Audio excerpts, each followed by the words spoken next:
Hello everybody, welcome to my channel. तो हम करने वाले हैं क्लास 12th की हिस्ट्री का chapter number 1 the Harappan civilisation, bricks, beads and bones. ये पार्ट 5 वीडियो है इस चैप्टर की और बाकी के पार्ट्स हमने ऑलरेडी अपलोड कर दिए हैं। जिन्होंने वो नहीं देखे हैं, you go and see them. इस वीडियो में हम टॉपिक नंबर 6 करेंगे जो है strategies for procuring material, and topic number 7 करेंगे जो है सील, स्क्रिप्ट्स एंड वेट्स। पहले के टॉपिक्स मैंने पहले की वीडियोस में पढ़ा दिए हैं। If you haven't see, go and see. मैंने प्लेलिस्ट क्रिएट कर रखी है क्लास 12th हिस्ट्री की, you can see in that. आपको सभी पार्ट मिल जाएंगे सीरीज़ में। So without taking much of your time, let's start with the topic 6, strategies for procuring material. अब हमने पिछली वीडियो में पढ़ा था about the craft production। हमने देखा क्राफ्ट प्रोडक्शन में बहुत सारा मटेरियल यूज़ होता है। डेफिनेटली वो सारा मटेरियल एक ही प्लेस में तो अवेलेबल होगा नहीं, so we need to bring them. तो इस टॉपिक में हम करने वाले अपनी ट्रेड की बात, how we use to trade with the other place, और अपने ही सब कॉन्टिनेंट में कैसे ट्रेड करते थे। अब history is all about the evidences, so we have evidences about the transport. Bullock carts के हमें टेराकोटा के मॉडल्स मिले हैं। वो क्या शो करता है बुलक कार्ट्स की? लैंड ट्रांसपोर्ट में we use to use bullock carts. Then Indus river, of course आपको पता है हड़प्पन सिविलाइजेशन को इंडस वैली सिविलाइजेशन भी बोला गया है क्योंकि ये इंडस रिवर के पास की सेटलमेंट थी। और उसकी ट्रिब्यूटरीज दो वर्ड हैं, ट्रिब्यूटरीज और डिस्ट्रीब्यूटरीज।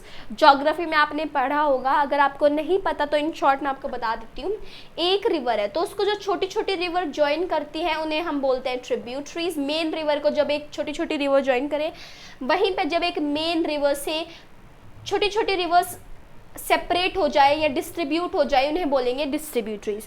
तो जो इंडस रिवर की ट्रिब्यूटरीज थी वो हेल्प करती थी रिवराइन रूट में, मतलब रिवर ट्रांसपोर्ट में। उसमें हम रिवराइन के थ्रू हम ट्रांसपोर्ट करते थ्रू रिवर के। Next is coastal routes. Coastal means with the help of sea हम ट्रांसपोर्ट करते थे। So these are the 3 ways with the help of which we did the transport for the trade, for bringing the material that was required for the craft production. अब हम शुरू करते हैं अपना topic 6.1, materials from the सब continent and beyond. अब हम बात करेंगे कि जो मटेरियल है वो सब कॉन्टिनेंट क्या है? उस टाइम पे जो इंडिया, मतलब जो पूरा वो सब कॉन्टिनेंट जहाँ पे वो पूरी सेटलमेंट थी, उस सब कॉन्टिनेंट से हम मटेरियल कहाँ कहाँ से लाते थे। अब सब कॉन्टिनेंट से मटेरियल लाने के 2 तरीके हैं।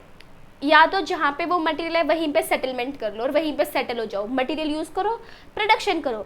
सेकेंड इज एक्सपीडिशन में क्या करेंगे? फॉर एग्जांपल यहाँ पे आपकी सेटलमेंट है और यहाँ पे ये मटेरियल मिलता है, will go there for a journey, will bring it here. 2 method समझ में आ गए, या तो वहीं पे सेटल हो जाओ या फिर एक्सपीडिशन करो। So we have examples of settlements like shells हमें मिले हैं नागेश्वर और बालाकोट में।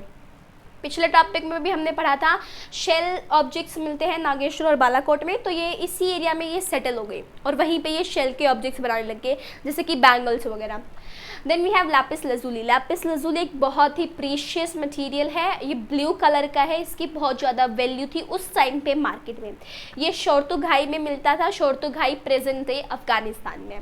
देन कार्नेलियन भी एक पिछली वीडियो में if you have studied about carnelian, red colour का कैसे बर्न करके फायरिंग से बनाया जाता है, तो ये लोथल में मिलता था carnelian material. Then steatite stone southern Rajasthan और नदर्न गुजरात इन रीजन में पाया जाता था। So this was how settlement, वो वहीं पे सेटल हो जाते थे और वो मटेरियल यूज़ करते थे। नेक्स्ट इज एक्सपीडिशन का मतलब होता है एक प्लेस से दूसरे प्लेस पे जाना, फॉर अ जर्नी नहीं, मतलब to bring this substance like a journey. वो जर्नी होता था एक प्लेस से दूसरी प्लेस में जाना। सो वी हैव कॉपर जो था वो हड़प्पन सिविलाइजेशन वो मंगाते थे खेतरी रीजन ऑफ राजस्थान से। ये राजस्थान से कॉपर मंगाया जाता था। राजस्थान में उस टाइम पे बहुत ह्यूज अमाउंट में कॉपर अवेलेबल था, इसलिए हम उसे ज्ञानेश्वर जोधपुर कल्चर नाम से भी जानते हैं, क्योंकि जो यहाँ के आर्टिफैक्ट्स थे, जो यहाँ के टूल्स थे राजस्थान के खेतरी रीजन के, वो डिफरेंट थे फ्रॉम दी हड़प्पन वंस, तो इसलिए इसे घनेश्वर जोधपुर कल्चर नाम से भी बोला जाता है। देन गोल्ड हम ट्रेड करते थे फ्रॉम दी साउथ इंडिया से हम गोल्ड मंगाते थे हड़प्पन सिविलाइजेशन वाले लोग। आई होप आपको ये समझ में आया होगा। टॉपिक 6.1 सब कॉन्टिनेंट में it's about the settlement and the expedition. Let's come to the topic 6.2। इसमें हम पढ़ेंगे contact with the distant land. इसमें तो बेसिकली हमने अपने ही सब कॉन्टिनेंट से सामान मंगवाया। अब हम बात करेंगे अपने कॉन्टिनेंट से बाहर से हम कैसे ट्रेड करते थे। इसमें आपको दो चीज़ें देखने को मिलेंगी, one is Oman and the second one is Mesopotamia. Oman से ऐसा माना जाता है, हमारे पास एविडेंसेस हैं कि हड़प्पन सिविलाइजेशन के, हड़प्पा के लोग कॉपर मंगाते थे। एविडेंसेस कैसे हैं? जो ओमान का कॉपर है और जो हड़प्पन एरिया में जो कॉपर पाया जाता है उन दोनों के अंदर निकल के ट्रेसेस हैं। ये शो करता है कि इन दोनों का कॉमन ओरिजिन है, मतलब कि हड़प्पन के लोगों ने जो कॉपर है वो ओमान रीजन से मंगवाया है। तो जो ओमानी कॉपर है और जो हड़प्पन आर्टिफैक्ट्स है उनमें हमें निकल ट्रेसेस मिले which shows the common origin. और मतलब कि जो हड़प्पन के लोग हैं, हड़प्पन सिविलाइजेशन के थे, वो ओमान से ट्रेड करते थे copper. Then is Harappan jar. अब कैसे ट्रेड करते थे? We have one more evidence. Harappan jar हमें ओमान रीजन में मिला है। ओमान रीजन कहाँ पे? ये अरेबियन पेनिनसुला का पार्ट है। ओमान रीजन अरेबियन पेनिनसुला का पार्ट है।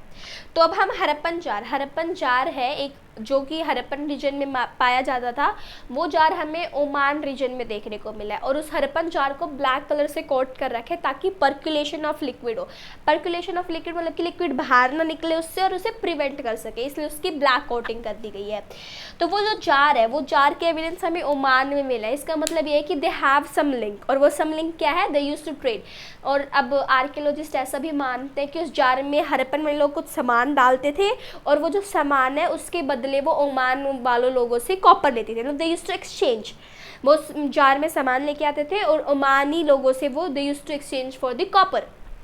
आई होप ये आपको समझ आ गया होगा ओमान के साथ हड़प्पा का क्या लिंक था, हड़प्पन कल्चर का। Now we will talk about Mesopotamia. 3rd millennium BC में, 3rd मिलेनियम का मीन्स होता है 1000 years, BC is before common era. तो हमें मेसोपोटामियन टेक्स्ट मिला है, एक हमें मेसोपोटामियन टेक्स्ट मिला, एक स्क्रिप्ट मिली मेसोपोटामिया में। उसमें लिख रखा था कि मेसोपोटामिया कॉपर मंगवाता है ओमान मगन से। दे हैव मेंशन्ड मगन। वो ये कहते थे कि मेसोपोटामिया जो है वो कॉपर मगन से मंगवाता है। अब ना जो मगन है ना, अब if you will see in Mesopotamia, जो मेसोपोटामिया में जो कॉपर है उसमें निकल के ट्रेसेस है। एंड इफ़ यू रिमेंबर, मैंने अभी आपको बताया ओमान में जो कॉपर है उसमें निकल के ट्रेसेस थे, वही हड़प्पा में, इसलिए हड़प्पा और ओमान लिंक हुआ। तो नाउ सिमिलरली मेसोपोटामिया में भी कॉपर में निकल के ट्रेसेस है, वहीं पे हमारे ओमान में भी। तो ऐसा माना जाता है कि जो मेसोपोटामियन है वो ओमान को मगन नाम से बुलाते थे, तो इसलिए मगन is what? Nothing else but Oman. तो आपको समझ आ गया होगा ओमान के बारे में सब कुछ। Let's come about the Mesopotamia. अब हम मेसोपोटामिया की बात करेंगे। मेसोपोटामिया प्रेजेंट इराक है, पहले उससे मेसोपोटामिया बोलते थे इराक को। मगन के बारे में हमने पढ़ लिया। मगन वी नो मेसोपोटामिया में हमें निकल के ट्रेसेस मिले हैं और जो मगन है वो ओमान का ही नाम है। अब हम बात करेंगे दिलमन। दिलमन से भी मेसोपोटामिया ट्रेड करता था। जो दिलमन है वो आइलैंड है बहरीन का। जो ये बहरीन है, ये बहरीन का आइलैंड है दिलमन, और ये जो बहरीन है ये वेस्टर्न एशिया की कंट्री है। वहीं पे ये मेल्हुआ के साथ ट्रेड करते थे। और ट्रेड में क्या करते थे मेल्हुआ के साथ? ये carnelian, lapis lazuli, copper, gold and would. और जो अगर आप ये देखोगे सभी सब्सटेंस हमारे हड़प्पा के रीजन में अवेलेबल है। Carnelian, lapis lazuli, copper, gold. तो इसका मतलब ये है, आर्कियोलॉजिस्ट बोलते हैं कि मेसोपोटामियन जो है वो हड़प्पन रीजन को मेल्हुआ बोलते थे। कीप इन माइंड, मेल्हुआ किसे बोला गया है? हड़प्पन रीजन को। जो मेसोपोटामियन है वो मगन बोलते थे ओमान को, और मेल्हुआ बोलते थे हमारे हड़प्पन को, हड़प्पा को या फिर हड़प्पन रीजन को। वहीं पे इन्होंने मेसोपोटामियन ने मेल्हुआ को बोला है लैंड ऑफ सी फारर्स। इन्होंने लैंड ऑफ सी फारर्स इसलिए बोला है क्योंकि मेल्हुआ के जो लोग थे वो विद द हेल्प ऑफ सी आते थे और इनसे ट्रेड करते थे। मैं दोबारा बताती हूँ आपको, मेसोपोटामिया 3 जगह से ट्रेड करता था, दिलमन, मगन और मेल्हुआ। मगन हमने अभी अभी पढ़ा है कि मगन ओमान को ही बोला गया है। देन दिलमन आइलैंड है बहरीन का, बहरीन वेस्टर्न एशिया की कंट्री है। देन मेल्हुआ ऐसा माना जाता है आर्कियोलॉजिस्ट कि मेल्हुआ ये जो मेसोपोटामियन है ये हड़प्पा को ही मेल्हुआ बोलते हैं, और वहाँ से ये सब ट्रेड करते थे। और मेल्हुआ को लैंड ऑफ सी फारर्स बोला गया है क्योंकि वो सी के थ्रू आते थे। Let's come to the topic 7, seal, script and weights. इसमें हम सील के बारे में बात करेंगे और हड़प्पन की स्क्रिप्ट्स के बारे में बात करेंगे और वेट्स की बात करेंगे। पहले टॉपिक में पढ़ते हैं सील एंड सीलिंग्स। तो इसमें आपको सबसे पहले टॉपिक दिख रहा होगा सील एंड सीलिंग्स। तो आपको इसमें सील और सीलिंग के बीच में फ़र्क पता होना चाहिए, डिफरेंस पता होना चाहिए। सील क्या होता है? सील एक मेटल का होता है, मेटल का एक ऑब्जेक्ट है, उस पर लाइंस लिखी गई हैं, कुछ एनिमल मोटिव्स हैं, दैट इज़ सील। अब आप उस मेटल के ऑब्जेक्ट को, उस मेटल के स्टैम्प कह लो या फिर उस स्टैम्प को अगर आप वेट क्ले पे प्लेस करोगे तो जो इंप्रेशन वेट क्ले पे आएगा उससे हम बोलते हैं सीलिंग।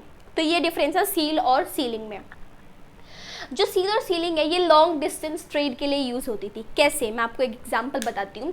फॉर एग्जांपल एक सामान है, वो हमने एक सैक में रखा है, सैक बोरी में, उस पर हमने नॉट लगा दी, नॉट मतलब गांठ, उस गांठ पे हमने सीलिंग प्लेस करते थे उस टाइम पे। सीलिंग मतलब कि एक वेट क्ले लगाते थे और उसके ऊपर स्टैंप लगाते थे या फिर सील लगाते थे, उस पर कोई एनिमल बना या फिर कुछ लिखा होता था। अगर आपने देखा होगा आपकी एनसीईआरटी के फर्स्ट पेज पे ही एक सील बनी हुई है, तो दैट वाज द सेम। तो उस टाइप की सील वहाँ पे होती थी। तो अब लॉन्ग डिस्टेंस ट्रेड में कैसे हेल्प करती थी ये सील और सीलिंग्स? अगर आपने उस सैक पे लगा दिया वो और आप इसे मेसोपोटामिया भेज रहे हो फॉर एग्जांपल, तो जिसके पास वो भेजा जाएगा तो वो उसे देखेगा कि हाँ इस पर सील लगी हुई है, प्रॉपर सील है, इट मीन्स उसे किसी ने डिस्टर्ब नहीं किया रास्ते में, इट इज़ सेफ और वो सेफली उनके पास पहुँच चुकी है। वहीं पर अगर एक और एग्जाम्पल देती हूँ, सीलिंग लगाई और वो पहुंचती है ओनर के पास, जिसके पास उसे जाना चाहिए, डिलीवर उसके पास होती है, वो देखते हैं उसकी सीलिंग हटी हुई है, इसका मतलब कि रास्ते में उसके साथ गड़बड़ की गई हुई है। अगर आप उसको सामान को खोलोगे तो उसको खोलने के लिए सबसे पहले आपको सील हटानी पड़ेगी। तो वो सील क्या है? वो एक तरह से ये बताता है लॉन्ग डिस्टेंस ट्रेड में कि ये ऑब्जेक्ट सेफली पहुंचा है या नहीं पहुंचा है। सेकेंडली वो क्या बताता है? Conveys true identity of sender. वो जो सीलिंग होती है वो हर एक इंसान की, हर एक सेंडर की अलग अलग सीलिंग होती है, हर किसी का अपना अपना अलग अलग स्टैंप होता है। तो स्टैंप को देख के जिसको मिला है रिसीवर को समझ आ जाता है कि हाँ ये किसने भेजा है। So that conveys the true identity of sender. I hope आपको सील एंड सीलिंग्स टॉपिक समझ आया होगा। अगर समझ आया तो एक मिनट लेके एक बार वीडियो को लाइक कर दीजिए और चैनल को सब्सक्राइब कर दीजिए। अब आते हैं हमारे 7.2 टॉपिक पे, जिसका नाम है एन एनिग्मेटिक स्क्रिप्ट। एनिग्मेटिक का मतलब होता है मिस्टीरियस, जिसके बारे में हमें नहीं पता, मिस्ट्री है वो। मैंने आपको स्टार्टिंग में ही पार्ट वन वीडियो में ही बता दिया था कि हड़प्पन स्क्रिप्ट अनडेसिफर्ड है। अनडेसिफर्ड का मतलब क्या होता है? जो कि डी कोड ना की गई हो, मतलब हमारी लैंग्वेज में हमने उसे डी कोड नहीं कर रखा है। सेकेंड इज जो भी हड़प्पन सील्स होती थी उन पे कुछ लिखा होता था, कुछ लाइंस होती थी राइटिंग की और मोटिव होता था, एनिमल मोटिव उस पर बना होता था। अगर आप अपने एनसीईआरटी बुक का फर्स्ट पेज देखोगे तो उस फर्स्ट पेज पे सील बनी हुई है, उस पर ध्यान से देखना, एक एनिमल बना होगा और कुछ नीचे लिखा हुआ है। अब हमें नहीं पता क्या लिखा हुआ है क्योंकि स्क्रिप्ट क्या है? अनडेसिफर्ड है, हमारी लैंग्वेज में डिकोड नहीं हुई है। इंस्क्रिप्शन का मतलब क्या होता है? किसी भी सब्सटेंस पे लिखना, उसे इंस्क्रिप्शन बोलते हैं। तो मैक्सिमम इंस्क्रिप्शन के हमें 26 साइन मिले हैं, हड़प्पन रीजन से मैक्सिमम 26 साइन मिले हैं एक इंस्क्रिप्शन पे। अब वहाँ के जो इंस्क्रिप्शंस होते हैं उसमें अल्फ़ाबेट तो होते नहीं थे कि वॉवल्स, कॉन्सोनेंट्स है, ABCD एंड ऑल है, वहाँ के साइन होते थे, अलग तरीके की वहाँ पे थी, इसलिए हमें अभी तक उसे डिकोड नहीं कर पाए हैं।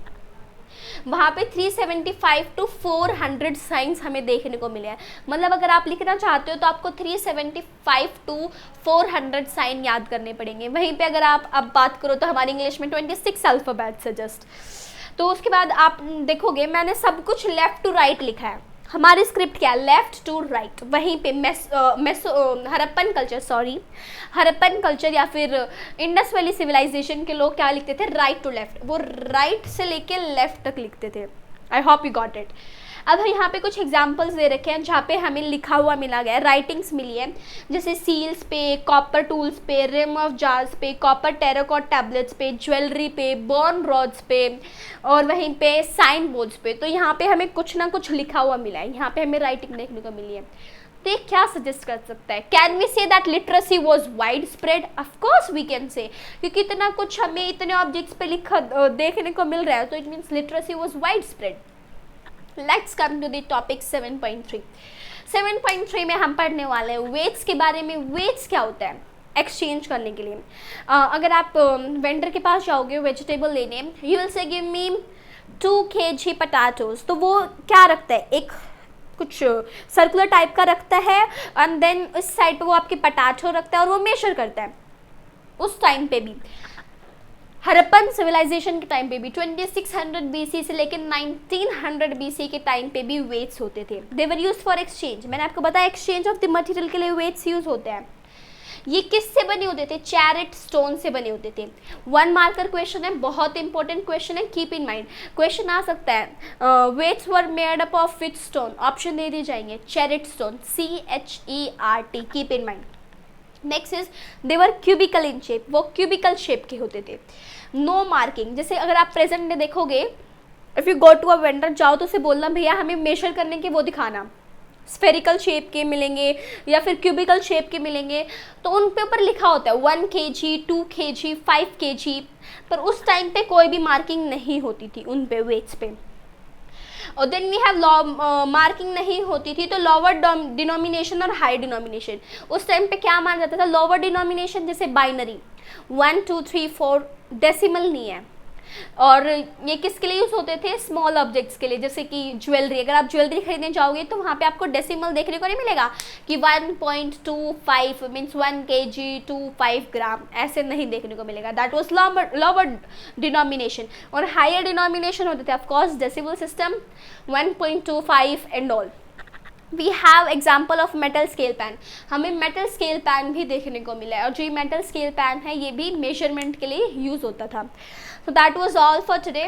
तो अगर आपको ट्रेड के बारे में पूछा जाए तो आपको दोनों बताने हैं, subcontinent and with the distance land. वहीं पे अगर स्क्रिप्ट के बारे में पूछा जाए you need to tell this, seals and selling के बारे में दिस, वेट्स के बारे में वी हैव दिस। सो अगर आपको कुछ भी समझ में नहीं आया इस वीडियो से, do mention in the comment box, I will surely reply. और अगर आपको कमेंट बॉक्स से भी समझ नहीं आएगा तो I will make the separate video for particular that doubt और the query. And please channel को सब्सक्राइब करो, एफर्ट्स को अप्रिशिएट करो, कमेंट बॉक्स में अच्छे कमेंट करो, so it will motivate me. Next part बहुत जल्दी लेके आते हैं, पार्ट 6, और जल्दी से अपनी क्लास 12th की हिस्ट्री की सीरीज़ कंप्लीट करते हैं। इसके बाद हम अपनी 1 शॉट वीडियो बनाएंगे जिसमें एक ही वीडियो में हम पूरा चैप्टर कंप्लीट करेंगे। वो डिटेल में नहीं होगा, डिटेल सीरीज़ अभी चल रही है, लाइन टू लाइन में NCERT की एक्सप्लेन कर रही हूँ। अगर आप अपनी NCERT खोल के बैठोगे साथ में तो आपको पता चलेगा कि मैं लाइन टू लाइन आपको समझा रही हूँ। That was all for today. Channel को सब्सक्राइब करो, वीडियो को लाइक करो, कमेंट करो, अपने वैल्यूएबल कमेंट्स दो और बेल आइकन प्रेस कर लो ताकि आपको नोटिफिकेशन आ जाए। That was all for today. Thank you.